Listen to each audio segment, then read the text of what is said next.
Um homem saiu correndo de um aeroporto e nunca mais foi visto.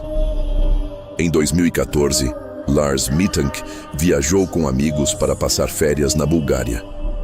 Pouco antes de voltar para casa, começou a agir de forma estranha. Ele dizia estar sendo seguido e parecia cada vez mais assustado.